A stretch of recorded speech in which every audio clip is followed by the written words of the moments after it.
नमस्कार, आप सभी का बहुत बहुत स्वागत है। आप देख रहे हैं विपक्ष ऑलवेज वेदम। मैं हूं परवीन।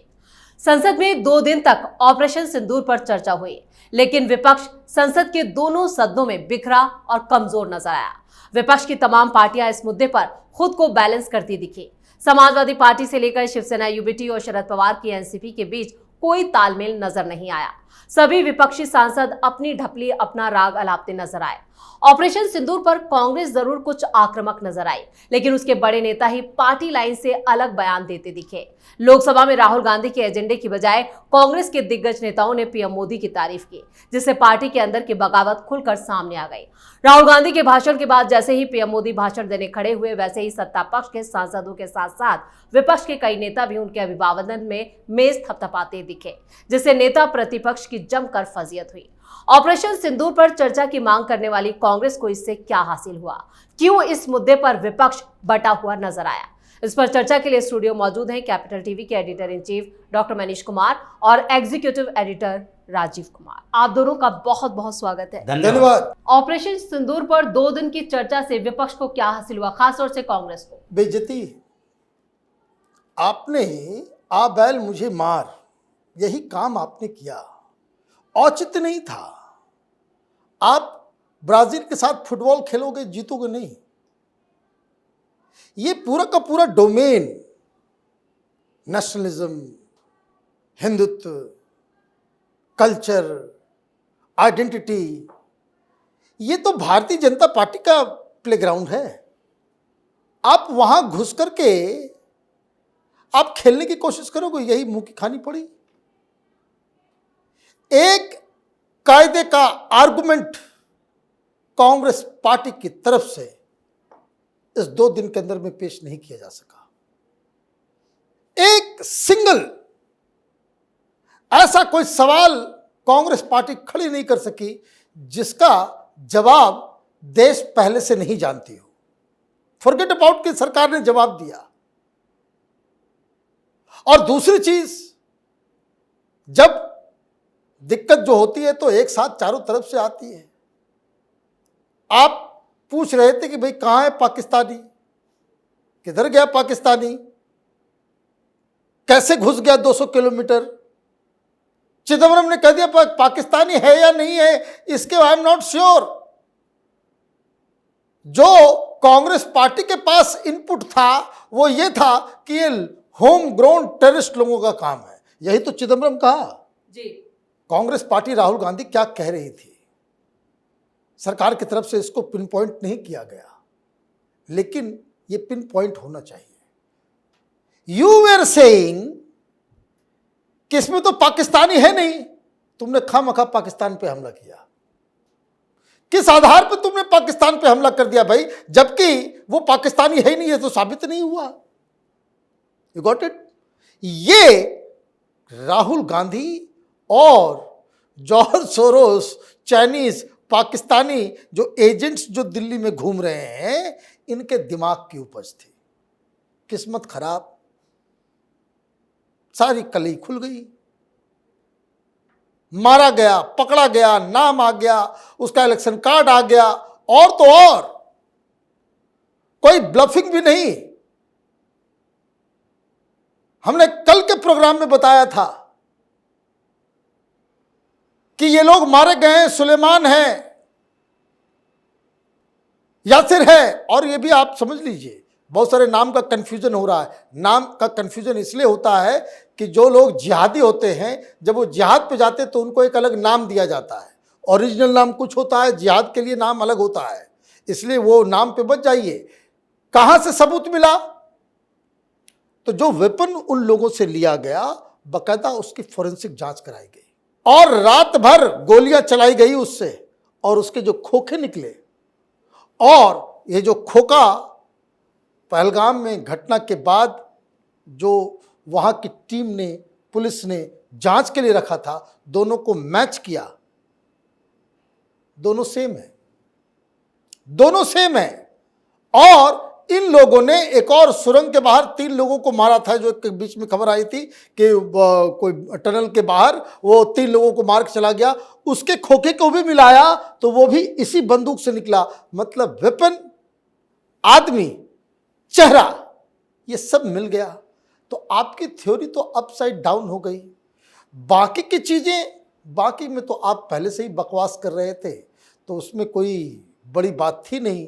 आपकी जिद थी कि इस ऑपरेशन के जरिए आप प्रधानमंत्री मोदी को बेइज्जत करेंगे, आप खुद बेनकाब हो गए। बिल्कुल।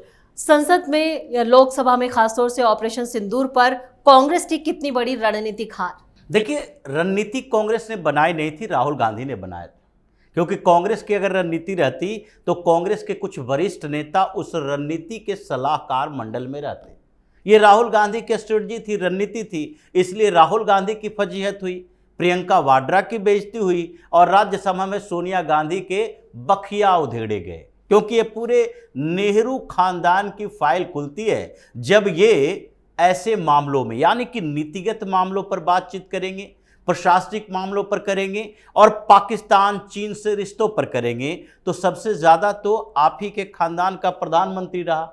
तो ये आप भूल जाते हो कि सबसे ज्यादा गलतियां भी उन्हीं लोगों ने की, गद्दारी भी उन्हीं लोगों ने की और सबसे ज्यादा उंगली भी उन्हीं लोगों पर उठेगी। तो इसलिए तो होना ही था। इसलिए राहुल गांधी की जो रणनीति थी उसमें कांग्रेस के नेता और फिर दूसरे तरफ विपक्षी पार्टियों के बैठे हुए दूसरे नेता, इन लोगों ने मिलजुल कर बताया कि राहुल गांधी संसद में बैठकर देश से गद्दारी कर रहा है। क्योंकि इन्हीं के नेता ने कह दिया भारत की बात होगी, भारत के साथ होगी। यानी कि मनीष तिवारी की वो बात थी कि भारत की बात भारत के साथ होंगे हम। इसका मतलब है कि कांग्रेस के अभी के एजेंडा भारत के साथ वाला नहीं है, हम उसके साथ खड़े नहीं रहेंगे। शशि थरूर ने बोल दिया कि हम जो पहले के स्टैंड पर चल रहे थे, यानी कि भारत के बाहर गए, मल्टी पार्टी डेलीगेशन का हिस्सा रहे, हमने बाहर में कहा पाकिस्तान आतंकवादी भेजा, पाकिस्तान को अपने घुटने पर लाया और इसके लिए यानी आतंकवाद के खिलाफ भारत की कार्रवाई में आप सहयोग दीजिए। हम यही बात संसद में कहेंगे कि हमें समर्थन मिला। अब राहुल गांधी बोल रहे हैं कि विदेश नीति फेल हो गया, समर्थन नहीं मिला कहीं से, तो इसके बाद तो फिर वो शशि थरूर इस मुद्दे पर राहुल गांधी के एजेंडे पर चर्चा नहीं करेंगे। तो कांग्रेस ने कांग्रेस की बेइज्जती की राहुल गांधी की, और उनके इर्द गिर्द बैठे हुए लोग जो कि इन्हीं के इंडी अलायंस के पार्टनर हैं, उसमें सबसे पहले सुप्रिया सुले उठी और उनके आसपास कौन है, बगल में 2-3 बेंच ये रो में बगल में बैठी हुई प्रियंका वाड्रा, इधर राहुल गांधी, उधर कन्नी मोजी भी बहुत बैलेंस अप्रोच रखी क्योंकि वो भी गई थी, डेलीगेशन का हिस्सा वो भी थी। लेकिन सुप्रिया सुले ने सीधे तौर पर कहा ये मोदी का बड़प्पन है, ये प्रधानमंत्री का बड़प्पन है कि हम लोगों के ऊपर भरोसा किया, हम तो विपक्ष में बैठे हुए हैं। अब भरोसा तो कर लिया, लेकिन उस भरोसे में भी अगर विश्वासघात करने वाले अभिषेक बनर्जी जैसे लोग हैं, राहुल गांधी जैसे व्यक्ति है, तो ऐसे में विपक्ष पर भरोसा करने के लिए आगे सोचना पड़ेगा। ये सुप्रिया सुले ने राहुल गांधी को बताया कि देखो इस मुद्दे पर हम सरकार के साथ हैं, देश के साथ हैं, आपकी तरह ऐसे फिजूल के फालतू सवाल नहीं कर रहे। ये जो राहुल गांधी बार बार कह रहे थे भारतीय जनता पार्टी मोदी का समर्थन, अभी 292 ये जो लोकसभा के अंदर 240 से ज्यादा सीटें भारतीय जनता पार्टी को आई, लेकिन इस बीच जो ऑपरेशन सिंदूर पर चर्चा हुई, अगर देखा जाए तो चारों तरफ में लोकसभा के अंदर ये संख्या आंकड़ा बढ़ता गया और 2 दिन के बाद तो लग रहा है 350 होगा। हरसिमरत कौर बादल, ये उन्होंने जब बोलना शुरू किया तो सबसे पहले इन्हीं लोगों के खिलाफ बोले कि ये बोल रहे हैं युद्ध क्यों रुकवाया, जानते हो युद्ध का मतलब क्या होता है? ये बॉर्डर पर बैठे उस गांव वाले से जाकर पूछो पंजाब में युद्ध का मतलब क्या होता है, युद्ध क्यों रोका गया, तो क्या चाहते हो कि युद्ध में झोंक दे, सारे लोगों को मार दे? युद्ध की एक अपनी सीमा मर्यादा होती है। ये हरसिमरत कौर बादल ने भी जो बातें कही वो कांग्रेस के खिलाफ था, और बैठी कहां थी? इनके खेमे में, उनके आसपास कांग्रेस के नेता बैठे हुए हैं और वहां से उठकर कांग्रेस के खिलाफ बात कर रही है, राहुल गांधी के खिलाफ बात कर रही है। तो ये आंकड़ों का खेल जो चला लोकसभा के अंदर, अगर इसमें वोटिंग की बात होती, कोई प्रस्ताव पारित होना होता, तो राहुल गांधी की औकात पता चल जाती कि लोकसभा के अंदर अभी भारतीय जनता पार्टी, एनडीए या पीएम मोदी के समर्थन में कितने सांसद बैठे हुए हैं और इनके समर्थन में कितने सांसद बैठे हुए हैं।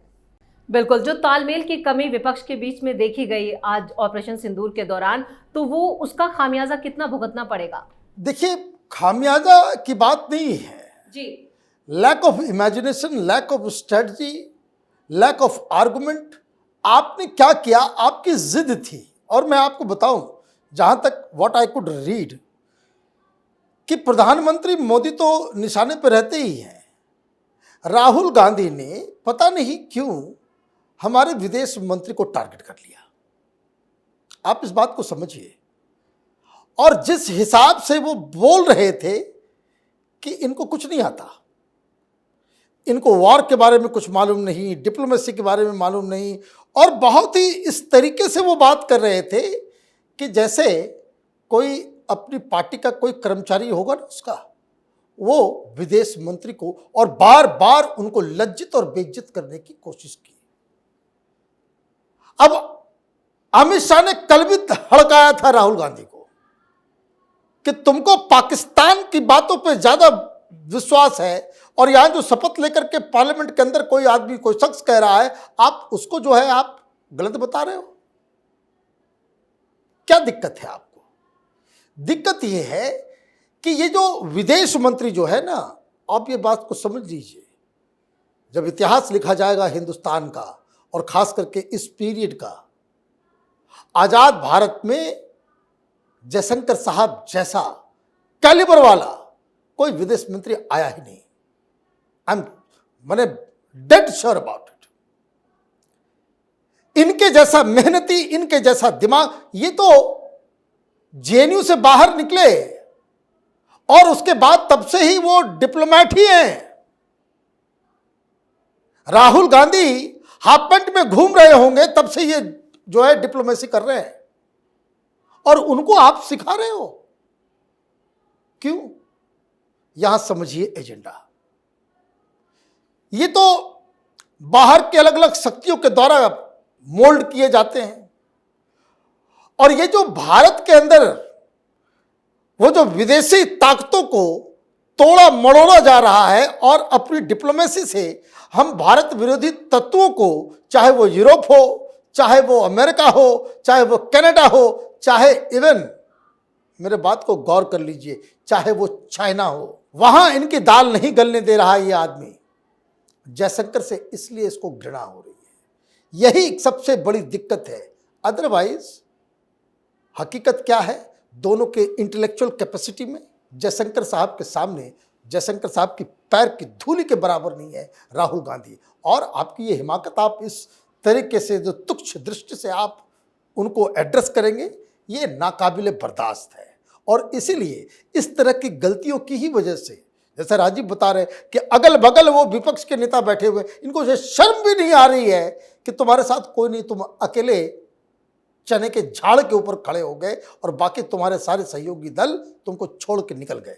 बिल्कुल। ऑपरेशन सिंदूर पर चर्चा के बाद क्या राहुल गांधी और विपक्ष की मुश्किलें और बढ़ने वाली हैं? देखिए, विपक्ष में कुछ पार्टियां ऐसी है जो एक स्मार्ट तरीके से काम करती रही। यानी कि समाजवादी पार्टी को ही देखिए, कुछ नेता आए गए, अखिलेश यादव ने कुछ सवाल उठाए, और उसके बाद कुछ लोगों ने कहा नहीं, अग्निवीर को खत्म करने चाहिए ये योजना। कुछ जात पात की बात किए, राजद वाला आया, वो बोलता है कि नहीं, देखिए ये आतंकवाद का कोई धर्म नहीं होता, उसका अपना एपीजमेंट पॉलिटिक्स है कि नहीं, मुसलमानों की बात हम कर लिए, और वो जो रील्स बना के हम बिहार में घुमाते रहेंगे। देखो, संसद में हमने बोला आतंकवाद का कोई धर्म नहीं होता। ये सब अपने अपने बैलेंस तरीके से काम कर रहे थे, कांग्रेस के कुछ एग्रेसिव बनाए गए नेता राहुल गांधी के चमचों को छोड़कर। तो इसलिए इन लोगों ने अपना तरीका अपना लिया है कि हमको कब क्या करना है। जैसे इन लोगों ने ये समझा कि नहीं, पूरा इंडी अलायंस, यानी कि जो एनडीए में नहीं है वो मेरे साथ है। लेकिन अब ये दिख रहा है कि एनडीए में जो नहीं है वो भी मोदी के साथ है, जो इंडी में है वो भी मोदी के साथ है, और जो एनडीए इंडी दोनों से अलग है उसमें भी कई नेता मोदी के साथ हैं। जैसे ये बीजेडी, आजकल ये बीजू जनता दल उड़ीसा में भारतीय जनता पार्टी की प्रतिद्वंदी पार्टी है, सत्ता से हटाया गया है नवीन पटनायक को। वो थोड़े से गुस्से में रहते हैं, लेकिन वक्फ बोर्ड के मुद्दे पर भी उनकी पार्टी के सांसदों ने अंतिम में कहा कि नहीं नहीं हम व्हिप जारी नहीं करेंगे, अपने अपने स्थितियों के अनुसार वोट करो। और राज्यसभा में, लोकसभा में तो उनका एक भी सांसद है नहीं, राज्यसभा में उनके सांसदों ने मोदी के समर्थन में वोट किया। आज भी ऑपरेशन सिंदूर पर ऐसा ही हुआ। YSRCP जिसके 4 सांसद हैं लोकसभा में, उसके सांसद भी उठे, जम्मू कश्मीर में मोदी की नीतियों कामों की सराहना करते नजर आए, ऑपरेशन सिंदूर पर पाकिस्तान के खिलाफ बोलते आए। तो कौन सी पार्टी ऐसी है जो ये दिखाना चाहता है कि हम कांग्रेस की तरह या राहुल गांधी की तरह देश विरोधी हो चुके हैं? क्योंकि इनके ऊपर तो ठप्पा लग गया कि आप चाइना के एजेंट हो, चाइना के साथ रहते हो, चाइना से मिलते हो, चाइना के साथ आपने MOU साइन किया, चाइना के पैसे से आपके पिताजी के नाम का फाउंडेशन, राजीव गांधी फाउंडेशन चलता है। तो ये घोषित लोग हैं कि चाइना के साथ हम मिलते जुलते रहेंगे। लेकिन ये दूसरी पार्टियां नहीं चाहती कि हम राष्ट्रहित के मुद्दे पर ऐसे दिखें कि बाद में हमें सब गद्दार कहना शुरू कर दे। तो इसलिए इस पूरे मामले में ऑपरेशन सिंदूर पर कांग्रेस अलग थलग पड़ गई, राहुल गांधी कांग्रेस में भी अलग थलग पड़ गए, और विपक्ष पार्टियां, जो विपक्षी पार्टियां हैं, उसने स्मार्ट तरीके से इस पूरे मुद्दे पर चर्चा के दौरान कोई ज्यादा ऐसे हार्डकोर सवाल सरकार से नहीं पूछे जिसके जवाब देने की जरूरत पड़ जाए। इसलिए PM मोदी ने दूसरे को बख्श दिया। राहुल गांधी कांग्रेस, नेहरू खानदान, इंदिरा गांधी और इन्हीं लोगों को टारगेट किया जो पूरे इस मुद्दे के बीच में बैठे हुए थे। उन्होंने NCP के बारे में नहीं कहा, उन्होंने DMK के बारे में नहीं कहा, ये बहुत सारी पार्टियां के बारे में इन लोगों ने ज्यादा चर्चा नहीं की। बस ये कहा नेहरू की, चीन की नीति, नेहरू की, ये POK की बात कर रहे थे। मोदी ने कह दिया कि देखो भाई, ये POK किसने दिया? हमने तो नहीं दिया, हम तो वापस लेने की कोशिश कर रहे हैं। तो ये सारी कवायद में, ये पूरे 2 दिन की चर्चा में मोदी का कद थोड़ा और बढ़ा, संसद के अंदर कुनवा बढ़ा, संख्या बढ़ी है, और राहुल गांधी पहले से भी पीछे आगता दिखाई पड़ रहे हैं। चलिए, इस तमाम जानकारी के लिए और सटीक विश्लेषण के लिए आप दोनों का बहुत बहुत धन्यवाद। ऑपरेशन सिंदूर पर हुई चर्चा ने एक बार फिर विपक्ष को एक्सपोज कर दिया। विपक्ष में तालमेल और बिखराव ने उनकी कमजोरी को फिर जाहिर कर दिया। मोदी सरकार की तैयारियों और रणनीति ने विपक्ष को उसके ही खेल में उसे मात दे दी। शायद यही वजह रही कि राहुल गांधी चर्चा के पहले दिन इससे बचते दिख रहे थे। संसद में विपक्ष के हर सवाल पर PM मोदी का जवाब भारी पड़ा और विपक्ष फिर से बेदम और बेबस नजर आया। इस खास शो में इतना ही। वीडियो कैसा लगा कमेंट करके अपनी राय जरूर दें। वीडियो को लाइक करें, शेयर करें और कैपिटल TV को सब्सक्राइब जरूर करें। धन्यवाद।